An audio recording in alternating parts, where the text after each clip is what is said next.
Hey everybody, Pineapple Dan here in Niagara, coming to you from Niagara Tropics, Niagara-on-the-Lake, Ontario. Here we are, Christmas Eve. Merry Christmas to all. Just looking at a Magnolia Little Gem here. Typically zoned for 8A. We're looking at this zone here at 7A.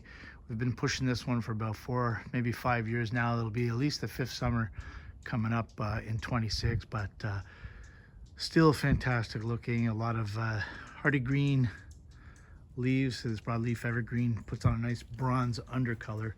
Anyhow, this guy here is plugging away, likely defoliate entirely once again in the spring, but it tends to come back in full force with a little bit of fertilizer and a lot of watering. This really takes off in the spring. The funny thing is here, this one has been growing some seed. As you can see, there's some seed landing on the ground. Those little red or assorted orangey dots there you can see are definitely the seed from the former flower clusters. So this tree tends to seed out quite a bit, and you can see them right there. Anyhow, stay tuned for more. Merry Christmas.